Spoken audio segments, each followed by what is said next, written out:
moi j'ai entendu parler pour la première fois du jeûne de Daniel quand j'étais à Toronto, aux USA, dans ce fameux réveil. Non, pas aux USA, au Canada. Pardon. Que Toronto, c'est au Canada. Et tout près des chutes du Niagara, d'ailleurs. Et donc, il y a un prédicateur là qui dit à un autre, je viens de sortir d'un jeûne de Daniel. Et moi, je me dis, c'est quoi le jeûne de Daniel? Et puis, au même moment, le prédicateur dit, la première fois que j'ai entendu parler de ça, j'ai dit, c'est quoi le jeûne de Daniel? Et puis il me dit, quoi, tu sais pas ce qu'est le jeûne de Daniel? Ben, qu'est-ce que tu vas dire à Daniel quand tu vas arriver dans le ciel et que tu vas le rencontrer si tu connais même pas son jeûne? Alors, après, entre-temps, le temps a passé, et puis, il faut dire que là, nous avons repris, c'est mon fils aîné Pascal, qui fait ça depuis quelques années déjà avec son église et qui a des beaux témoignages de bénédictions qu'ont reçus les gens à travers de cela. Alors, peut-être, quand même, parce que vous avez dans ce fascicule, dans une méditation, de chaque jour, écrit par un certain nombre de personnes différentes. Et puis, à la fin, il y a quelques conseils qui ne sont que des conseils, qui ne sont pas des ordres, des commandements, comment on s'alimente pendant le jeûne de Daniel. Mais, j'ai recherché d'abord, je me suis dit, mais, parce que moi, il y a quand même un petit peu de bouteille dans l'église, je me dis, j'avais jamais entendu parler de ça, on n'en parlait pas de mon temps du jeûne de Daniel. Hein? N'est-ce pas Marc, au jeune Daniel, on ne connaissait pas. Comment ça fait qu'on en parle tout d'un coup? Puis j'ai regardé, j'ai trouvé la réponse, et elle me plaît. Je ne sais pas si elle vous plaira à vous, mais à moi elle me plaît. Ça a commencé aux USA, comme par hasard, n'est-ce pas? Alors, aux USA, les églises ont commencé à se préoccuper, et comme il y a beaucoup de médecins chrétiens dans les églises, ils ont commencé à se préoccuper par le mode de manger des Américains qui ont souvent du surpoids, parce que vous savez que c'est le McDo et Coca-Cola, hein. C'est très bon tout ça, mais ça fait pas maigrir, hein. Voilà, je fais rire Carla parce que c'est son pays natal, n'est-ce pas? Et 3 médecins et un pasteur ont commencé à dire, à plus, on a remarqué une chose aux USA. Les chrétiens prient peu et ne jeûnent presque pas. D'ailleurs, j'ai dit à Anne, si je faisais un appel ce matin et dirait, qui jeûne ici une fois par semaine? Il y aurait que quelques chrétiens qui risqueraient de tomber dans l'orgueil parce qu'ils sont bien peu dans cette église. Et en fait, c'est vrai que nous aussi, on ne jeûne plus beaucoup. Alors les Américains ont commencé à... C'est une idée qui est venue, peut-être... Alors, on peut dire positivement une inspiration, négativement une mode. Prenez ce que vous voulez. Moi, je préfère l'inspiration. Et donc, commencer à dire, mais comment on mangeait dans la Bible? Parce que la Bible parle beaucoup de manger. Hein. Jésus, il est toujours en train de manger. On le lui reproche d'ailleurs. Et Jésus, c'est pas difficile. Il guérit des malades, il chasse des démons et il mange. C'est 80% des évangiles. Nous, on mange seulement. On ne chasse plus les démons, on ne guérit plus les malades, mais ça va revenir. Et donc, ces 3 médecins chrétiens et ce pasteur ont dit, il faut qu'on aide les Américains à mieux manger et puis aussi à jeûner devant le Seigneur. Et là, on a commencé à regarder comment, vous savez, tout en Amérique, vous avez des gens qui essaient de manger comme disait la loi de Moïse, et ceci et cela. Bon, nous, le chrétien, on sait qu'on n'a pas besoin de manger selon la loi de Moïse, sinon on serait bien malheureux. Si on respectait la loi de Moïse, on serait bien malheureux. Vous n'auriez plus droit au tourteau, vous n'auriez plus droit au coquille Saint-Jacques, vous n'auriez plus droit aux si bonnes crevettes. Alléluia, qu'on est libéré de la loi, n'est-ce pas, les Diepois? Hein, voilà. Et donc, au travers de cela, ils ont commencé et on est arrivé à Daniel. Alors, Daniel, moi je dirais d'ailleurs, faut que je dise quelque chose à mon fils, il y a une confusion avec le jeûne de Daniel, parce qu'en fait, il n'y a pas un jeûne de Daniel, il y en a 2 jeûnes de Daniel. Et justement, j'ai un petit peu analysé les choses, et je vais vous dire ce que... c'est important qu'on connaisse ça. Le jeûne de Daniel, en fait, le premier jeûne de Daniel se trouve dans le chapitre 1. Et le premier jeûne de Daniel c'est un jeûne pour ne pas se souiller. Daniel est en déportation a été avec le peuple qui a été déporté du temps de Nebuchadnezzar, et dont là-bas Daniel est ensuite pris à la cour du roi, parce qu'on remarque, Daniel et ses amis, qu'ils ont quelque chose de plus, et le roi les prend et veut qu'ils mangent comme lui. Ce qui est, dans le contexte, le plus grand honneur que pouvait faire un roi à ses citoyens. Nous avons, dans notre petite histoire de France, grâce à cela, commencé à manger des patates. Alors ça, c'est parce que je suis ancien chef de cuisine, que j'ai petite culture là-dessus. Figurez-vous que les patates ont été ramenées avec l'équipe de Christophe Colomb, ici en France, et les Français ne voulaient pas... Alors ils avaient découvert que ça, c'était une base de nourriture qui manquait. Il y avait beaucoup... On mangeait pas si bien que ça en France à ce moment-là. Et donc, ils ont ramené des patates et ils ont voulu en faire manger. Les Français n'en ont pas voulu. Et le roi a voulu leur dire, messieurs les Français, mangez des patates. Les Français n'en ont pas voulu. On voit encore aujourd'hui, les Français, ils peuvent être têtus. Alors, vous savez ce qu'il a fait, le roi de France? Le roi de France, il a dit, bon, voilà, vous allez planter dans tout le territoire, je ne sais plus combien de champs, vous plantez des patates, vous barricadez les choses et vous dites, nourriture réservée au roi. Ça n'a pas manqué, c'est pas allé 2 ans que tous les Français ont aimé les patates. Et puis ça a débordé, c'est pour ça que les Anglais appellent nos patates frites French fries. Voilà, parce que c'est encore nous qui avons inventé ça, cette bonne chose. Voilà. Donc pour refermer, je referme la parenthèse, et donc c'était un privilège que le roi faisait à Daniel et l'équipe, mais le problème c'est que avec cela, ils allaient devoir manger des animaux interdits dans Lévitique 11. Donc Daniel s'est trouvé dans cette situation et il a dit, je ne me souillerai pas. Et donc il a dit au chef qui était chargé de les nourrir, s'il te plaît, laisse-nous manger que des légumes et de l'eau. Parce que vous savez, pour les Juifs, même le vin doit être cachère. J'ai été étonné un jour, je demandais, parce qu'on a parlé de vin cachère, j'ai dit, un Juif, en quoi un vin ne peut pas être cachère? Mais figurez-vous qu'il faut que le vin soit récolté par des Juifs circoncis dans une cave d'un Juif circoncis et mis en bouteille devant un rabbin pour que les Juifs orthodoxes qui ont le chapeau là et le manteau acceptent ce vin comme cachère. Voilà. Et donc Daniel a dit, je veux pas de ça. Et puis donc il a mangé, mais là c'était pour justement être mieux aussi, parce qu'apparemment la nourriture que prenait le roi et tout ça, c'était pas très, ça devait faire travailler beaucoup le foie.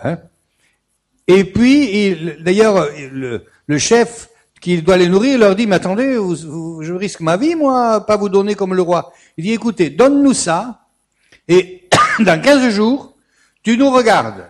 Et si on est aussi beau, aussi bien portant et qu'on est aussi bien que ceux qui mangent, qui boivent et tout cela, tu vas voir que... Et donc il a fait ça, et effectivement, ils avaient meilleure mine. Et donc, Daniel a continué. Ça, c'est le premier jeûne de Daniel pour ne pas se souiller.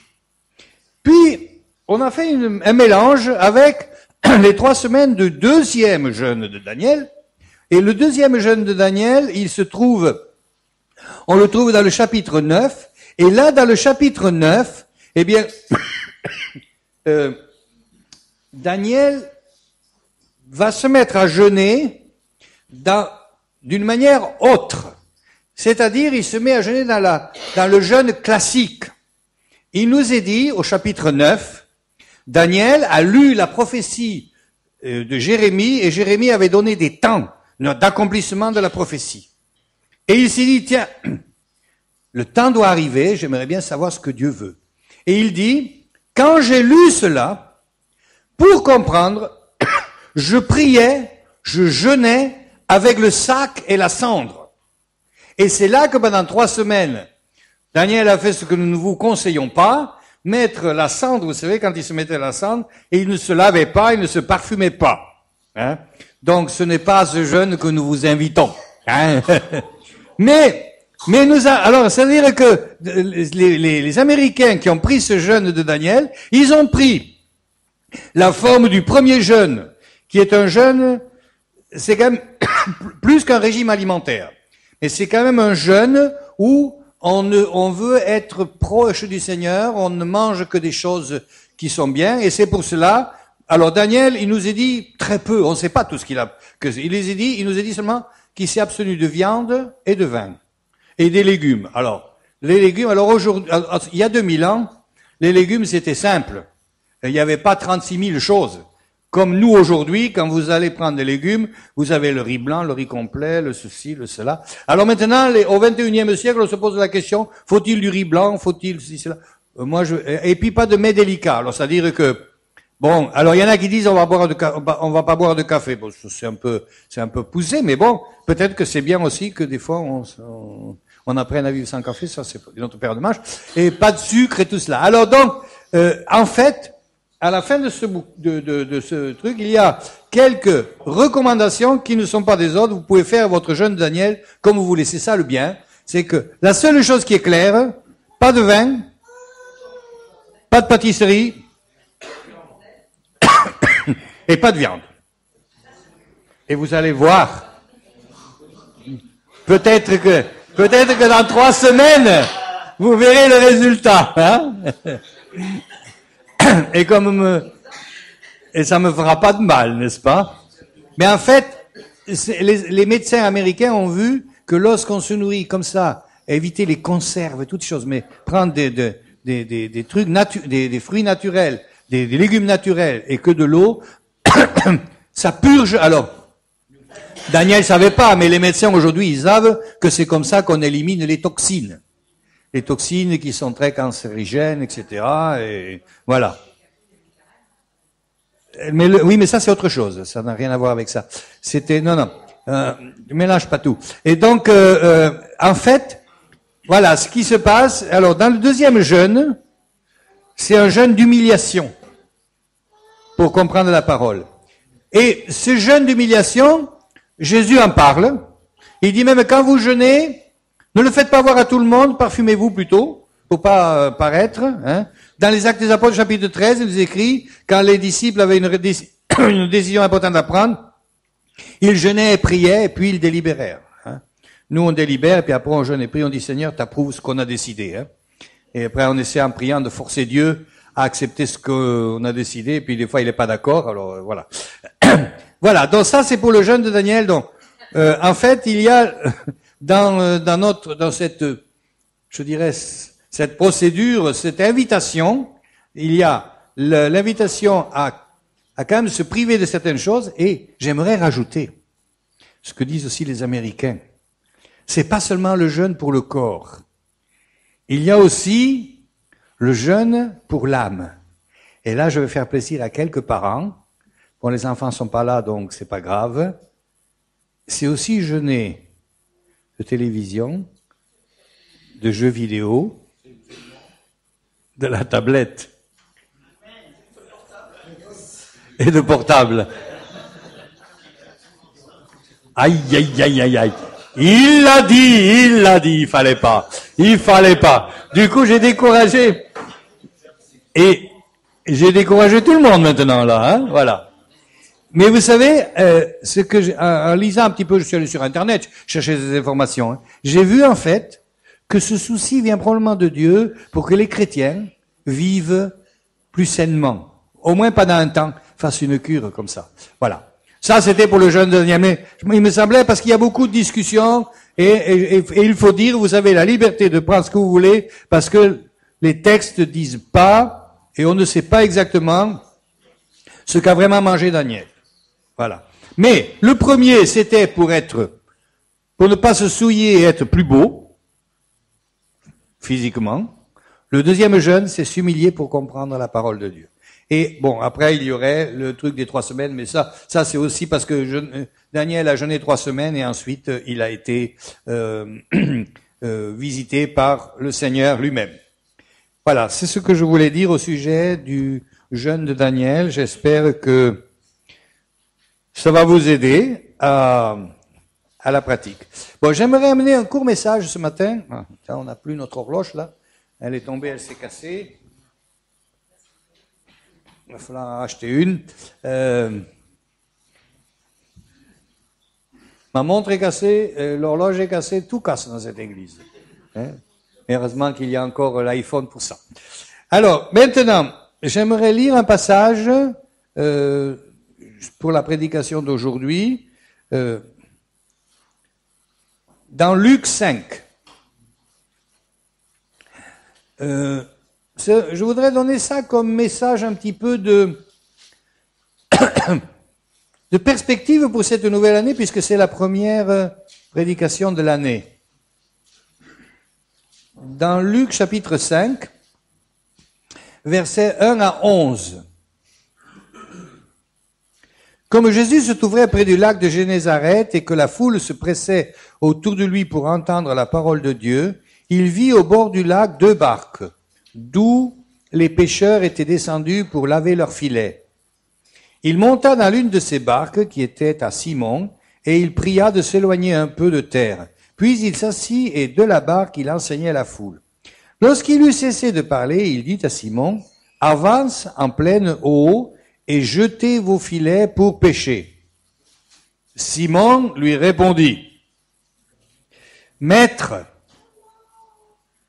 il ne veut pas lui dire, enfin entre nous c'est quand même moi le pro, toi t'es charpentier, moi marin-pêcheur professionnel. Hein. Il lui dit, ça c'est sous-entendu. « Maître, nous avons travaillé toute la nuit sans rien prendre. Mais bon, puisque tu le dis,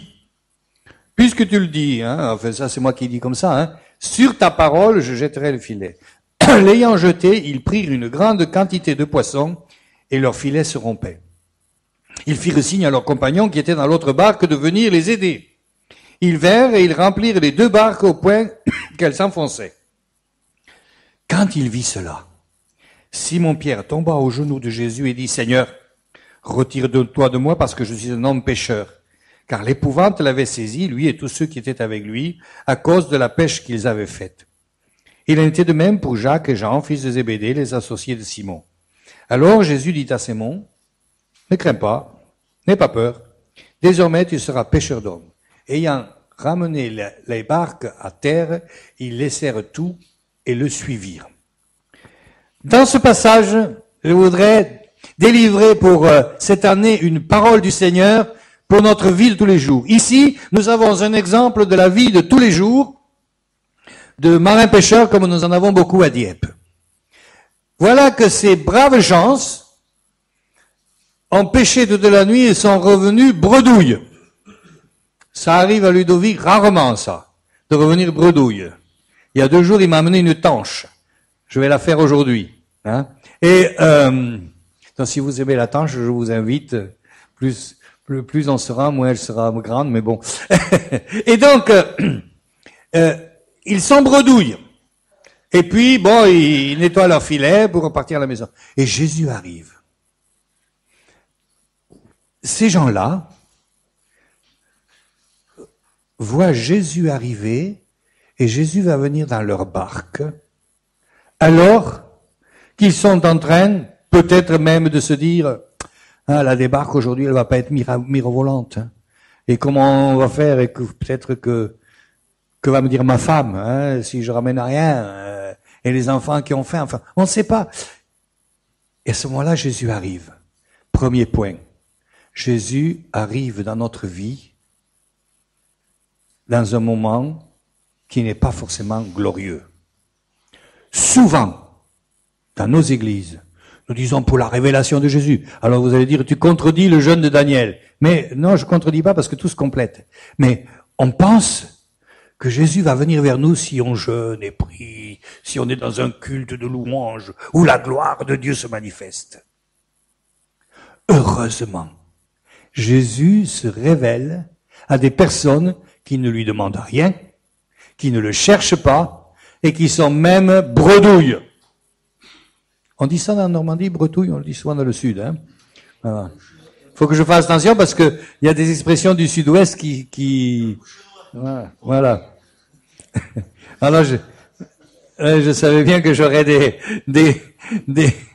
compléments. Hein. Voilà. Premièrement, même si tu n'es pas dans la plus haute de tes formes, même si tu n'es pas dans la recherche la plus grande de Jésus, Jésus peut venir vers toi. Jésus vient vers des gens qui n'ont pas. Et puis, quand Jésus passe par là, il veut prêcher.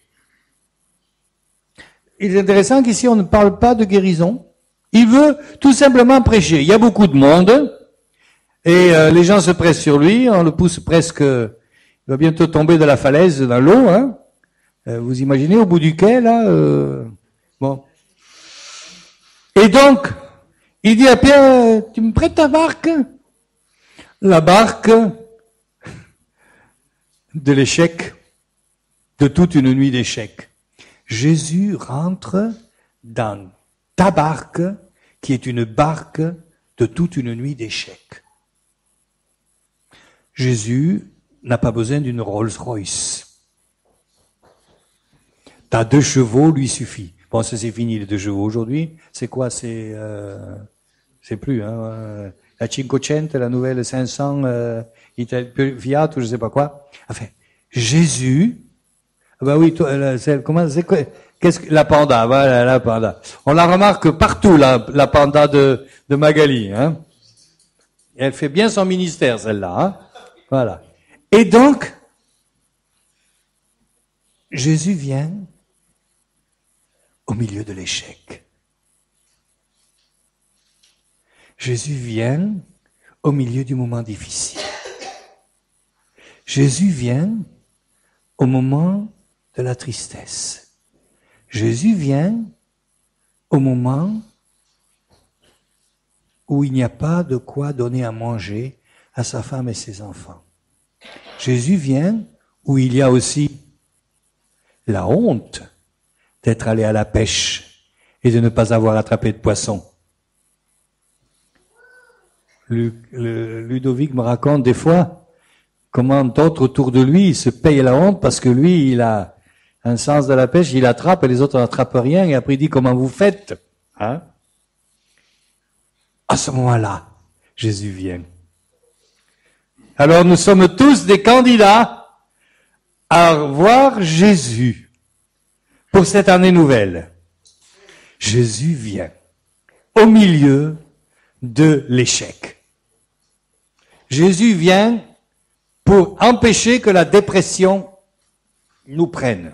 J'aimerais nous vous dire ce matin, attendez-vous à la venue de Jésus. C'est le thème. Attendez-vous j'attends plus. Jésus a un plan pour la vie de chacune et chacun d'entre nous. Jésus veut faire quelque chose. Peu importe si tu as passé une nuit bredouille, peu importe si ta barque est une barque vide qui n'a fait que fatiguer son monde pendant toute une nuit. Jésus vient. J'aimerais que vous sentiez cette pensée.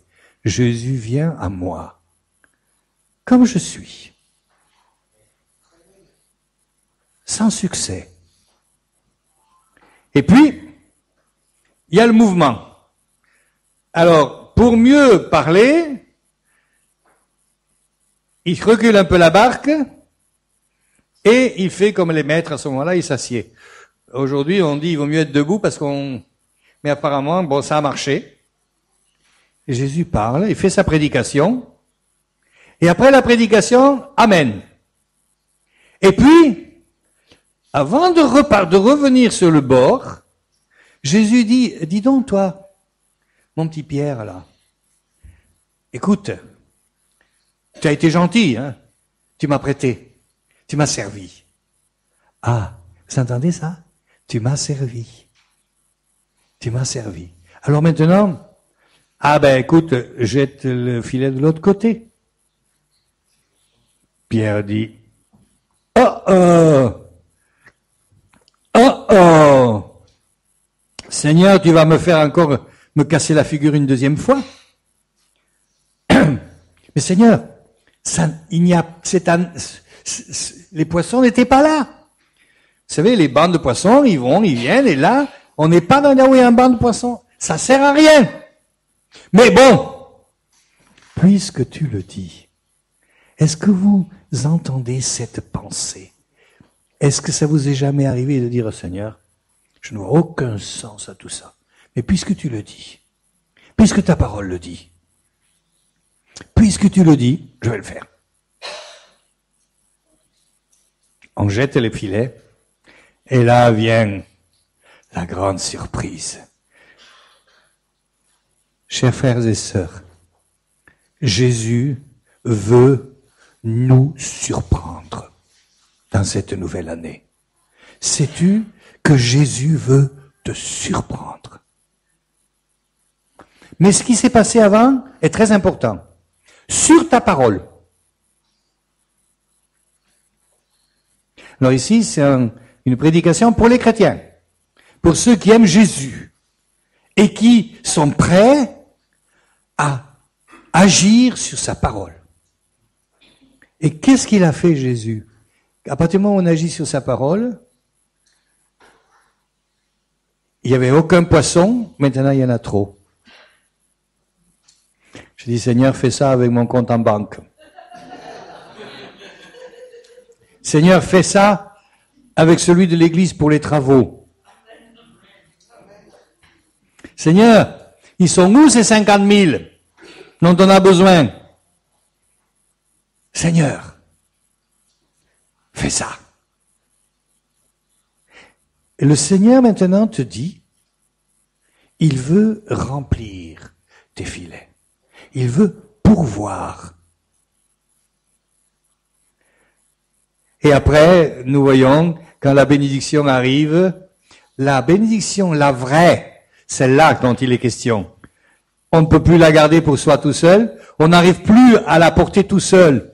Alléluia, que le Seigneur fasse que dans l'Église, pour les membres de l'Église et pour chacune et chacun des enfants de Dieu ici présents, durant cette année 2019, à un moment donné, la bénédiction soit si grande qu'on ne puisse plus la porter tout seul et qu'on soit obligé de la partager et de partager toutes les richesses et la grandeur du Seigneur et tout ce que le Seigneur va vous donner. Et le Seigneur va nous donner. Alléluia.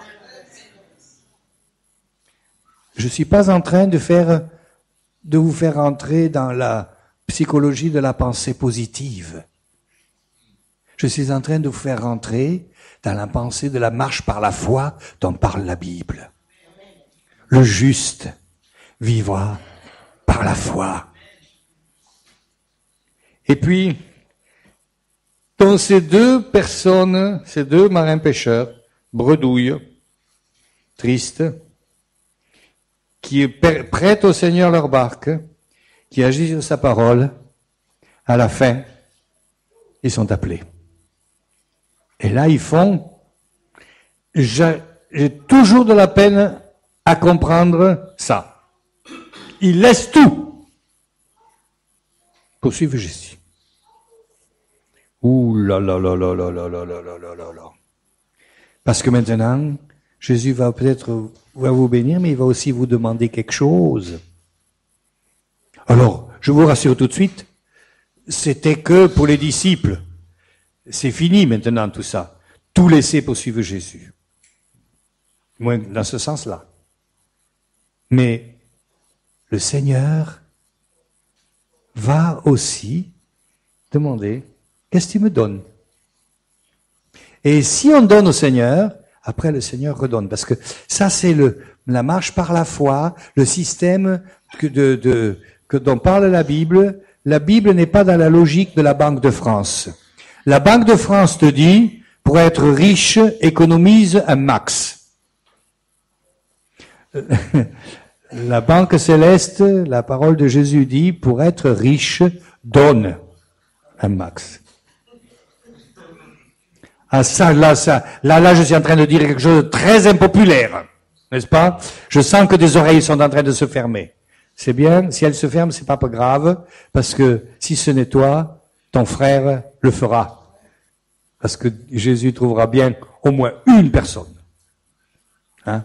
Non, je plaisante là. Ce que je veux dire par là, chers frères et sœurs, remettons-nous maintenant dans cette perspective pour l'année 2019. Je voulais vous dire, faites ce que vous avez à faire. On est à la pêche, on est bredouille, on nettoie les filets, et Jésus va venir.